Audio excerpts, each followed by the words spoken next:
What's up guys, Fast Eddie here, and today we're going to analyze Christopher Cannon. This guy's pretty much well known for his ridiculous excuse when he first sees Chris, so let's just start from the beginning and see everything that happens. Let's test it out.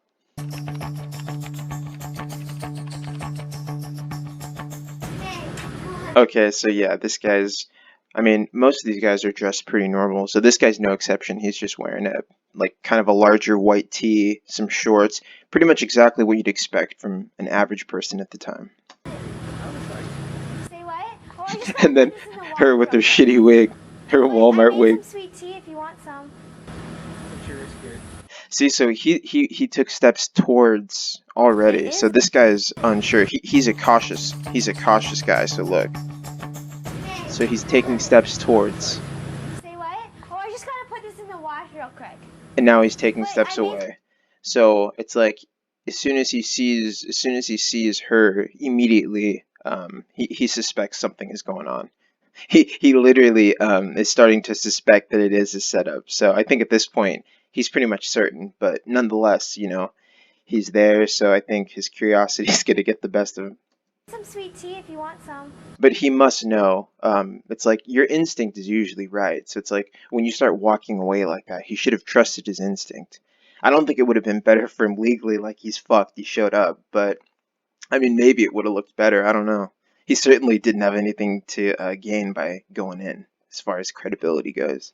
I'm sure it's good. It is good. I'm sure it's good. Xavier. What kind of name is Xavier?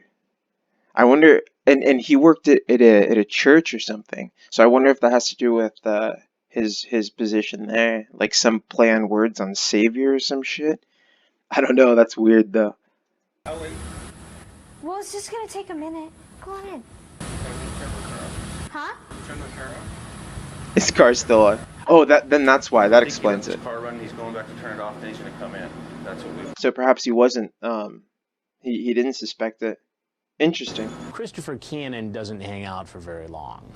When someone comes in and immediately asks to use the restroom, it creates a problem for us. I mean, you'd like to say, yeah, sure, but once that happens, you lose control of the situation. And now he looks much more calm, so perhaps that wasn't nervousness. Yeah, he just left his engine on. So this guy's a fucking retard. I was going to say that he might be a little perceptive, perhaps even intelligent, but this guy's a fucking idiot.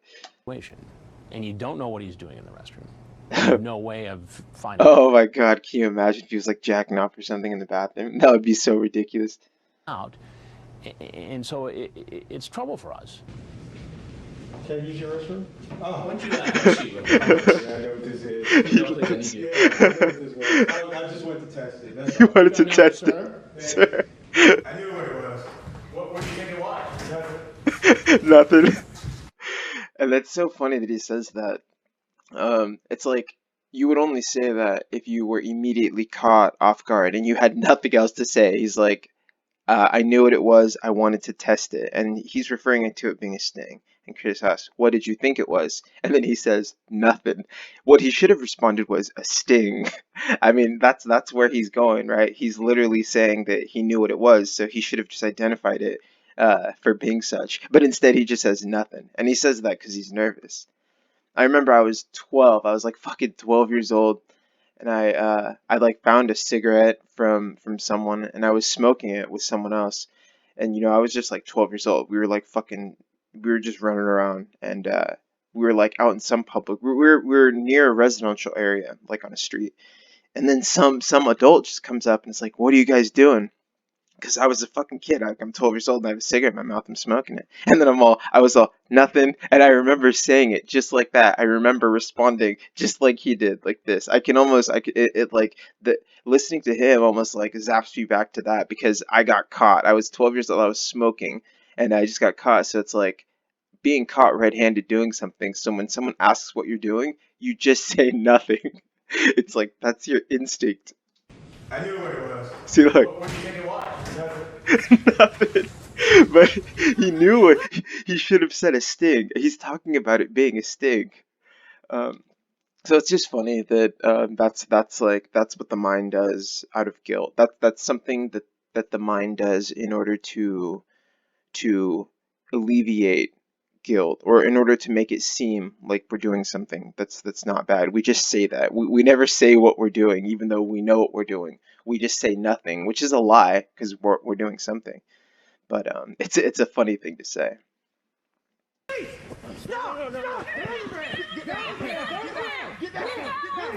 Get down. Put your hand behind your back. Put your hand behind your back. Okay, no.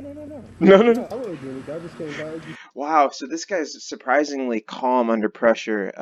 I mean, he did what he needed to do. As soon as he saw Chris, he didn't have like a really jump scare. Like there's no fucking jump scare.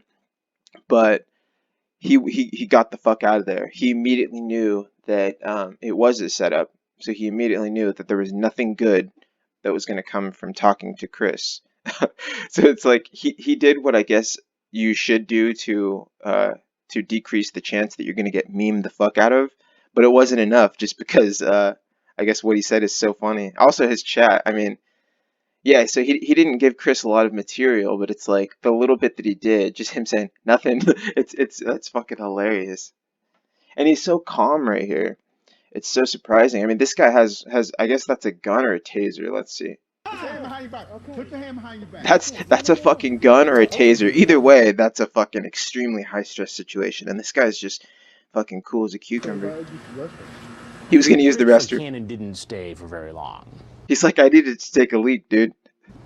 He got scared and bolted. He got You scared. would think the more Oh, they fucked up his shirt. That clean white shirt's gonna get all grass stained. investigations you do, the more people would know what's going on, and the more people would flee. Damn, they Actually, got it's a been close the up of his opposite. face on the The ground. more we do it, the fewer guys flee. And I'm not sure whether that's because they know that law enforcement is doing a parallel investigation and they're going to get arrested, so they're not in a big rush to run out there, or whether in some cases they want to just get this off their chest.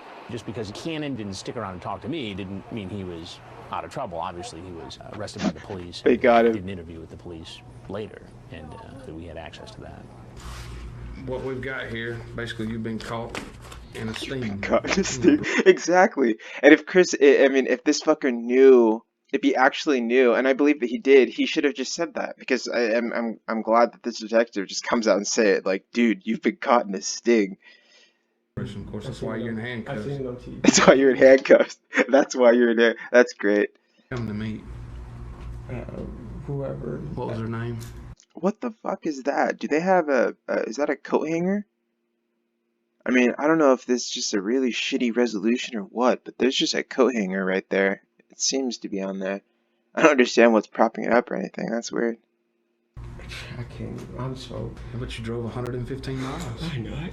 That's a long time. Lot of drive. What are you doing? What are you doing? Turn around. And how old are you? And now he seems nervous, so that's interesting. Maybe he was just able to contain his nervousness, because he seemed very calm when the officers had their fucking guns and or tasers pulled right at his fucking face. But now he seems like, he's almost starting to get voice quivers. He's starting to do the voice trembling when you're just really nervous. So, I mean, it's perhaps the reality of the situation is finally starting to sink in for this fucker. You? 33. 33. So you're twice her age. Yeah, I wasn't planning on doing it. I swear. I wasn't going to do anything. She kept talking about the swimming pool and chatting back with me, getting flirtatious with me. Why would you even have a sexual conversation with a 15-year-old? That's a great question. That's one of the best questions that the detectives can ask. Just why would you have a sexual conversation with a 15 or 16? What's the age on it? Why would you even have a sexual conversation with a 15-year-old? With the 15-year-old, yeah, good question. To avoid her when I first met her. No, you didn't. There's no fucking way he tried to avoid that. That's got to be a lie. I guarantee you that's a fucking lie. Every time I get online, she initiate the conversation and, maybe, flirt a little bit. But Flirt. You said you didn't initiate the conversation, but actually you did. She never talked to you. You said hello, Natalie, because you saw her in a chat room. Yeah. Hell yeah. See, so the detectives here, they don't fuck around.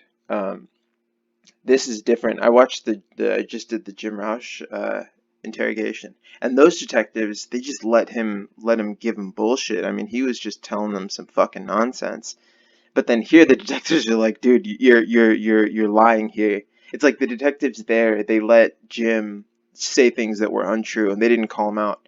As a matter of fact, they agreed with his twisted version of events, or they appeared to agree with it. But these detectives are like, no, dude, we have the fucking chat log. You're lying. So I like that. I like that it puts the guy in the hot seat. I like that it makes him fucking squirm. And how are you doing today? Yeah, doing this shit. Yeah, just chatting. And Yeah, just chatting. See, so he's lying. So he just told the detectives to lie. The detective's like, no, and he's like, yeah, just chatting. she's 29, and then you asked her if she's wet now. Why would you care if a 15-year-old is wet? Stupid. That's a good question too. Why would you? And he responds, stupid. It's not stupidity. It's predation. It's being a predator. If you were stupid, you would just do dumb shit. Like you would lose. You would invest all your money. Like you'd take out loans that you don't have and fucking blow it and just make poor decisions in life. Not necessarily these kinds of decisions, but just harmless, stupid decisions. I mean, I don't know why. It's just When you tell her you'll be gentle, what are you referring to when you're talking about being gentle? just being with her. Nothing sexually touching her, not like that. Touching. Chris, we've been doing this too long. We've been doing this too long. I love that. These detectives are badass. I think this guy might be up there. He's gonna be up there as far as one of my favorite detectives. He's like, dude, I've been doing this for too long. I think this guy is probably the kind of detective to where nothing is gonna get past him. If you're trying to fucking bullshit this guy, you're gonna have to be on point. You're gonna have to have your charisma game on fucking level 10. I just saw you do the sign of the cross, so I know you're probably a The religious sign of the man. cross? That's Catholic. I just saw you do the sign of the cross, so I know you're probably a Interesting. religious I think that's Catholic. I don't believe that Protestants do that. man. I'm about to. And you would probably feel better if you If it never happened. never happened. It's funny. When I saw this. Interesting that he did that. That appears to be a Catholic gesture. Seeing as he's a black guy in the South, I think that it's like Protestant denominations are far more common in the South, like Baptist and shit, than like Southern Baptist Church are far more popular and far more common than Catholic Church. So maybe he's Catholic. I don't know, but he did. So she's now addressing, nonetheless, regardless of that, she's now addressing the fact that he's religious. So let's see how he responds to this. On Dateline a few months ago. Oh, hold on. This is very important. When I saw this, it never happened. Never happened. It's funny. Let's go You do the back. sign of the cross, so I know you're probably a religious man. I'm about to. And you would He's probably gonna feel faint. better if you If it never happened. never happened. It's funny. That's funny. So she was gonna say you'd probably feel better if you tell the truth. So that's the line. That's where she was going with that. And then she's like, you'd probably feel better if. And then he immediately interjects. He goes, if I never came here, like if it never happened, like yeah, but that's not where she was going with that. So that's an interesting deflection on his part. Funny. When I saw this on Dateline a few months ago or whatever. You show up in the middle of it. Yes. No, that Yes. is so sick. Maybe you need some help. Maybe you need some help. I'm saying. That's so funny that he Maybe does you need that. some help. And When I that's saw really this on Dateline, that's a like he's a good like that shows that he has good communication skills just to be able to deliver that line like that. Like that's dramatic delivery to say something. He's really making a statement, and he's using inflection, he's using timing, and he's consciously making that statement meaningful and profound. Like he's giving attention to it. So let's listen to it and analyze it. a few months ago or whatever. You show up in the middle of it. Yes. No, that is so sick. Right there. So he goes, yes, that is so sick. And he does, it's like a voice mute. It's almost like you can have a voice crack where you go, yeah, or a voice mute where it's like the opposite direction, your voice leaves you. But nonetheless, it's a very dramatic way to for him to articulate that he thinks people who are on To Catch a Predator are sick. Even though he's on it now, so it's fucking nonsense. But nonetheless, he does a good job there of being dramatic. And I mean it's bullshit, but it's nonetheless a good job. Maybe you need some help. Maybe you need some help. I'm saying it's just. I guess I was Interesting. So if he would have said yes, he does need help, then he acknowledges that he has a problem, and the problem would be underage people, I presume. So it's interesting that he didn't respond to that. So I guess it's clever. He didn't have much to gain from responding, but responding would have been an admission of guilt, albeit indirectly. And I'm a director at my church. Of course, I can't believe this. they're fucking mortified. She shakes her head. That's right. That's a look at that. I can't believe this. Exactly.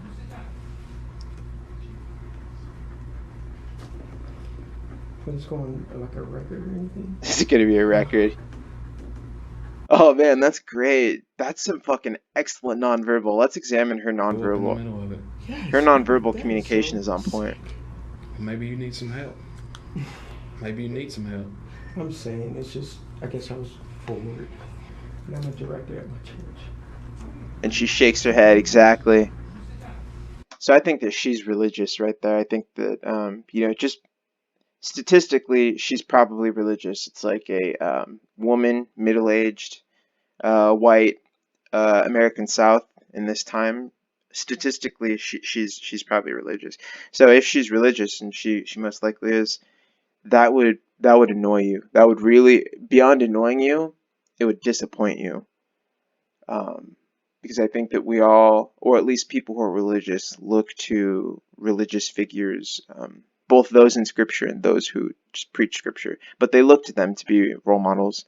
So it's especially disappointing in humanity when someone who purports to be this fucking moral arbiter, or someone who's associated with being a moral arbiter, who falls like this guy did. So yeah, she shakes her head no. When it's going like a record or anything. And now yes. She shakes her head yes. Being charged. It's You great. possibly need to get enrolled in some counseling for maybe you have an addiction with the internet. No, what he should have done is he should have sought some counsel from a fucking attorney before he even begun this confession, because I think that's what it's going to amount to.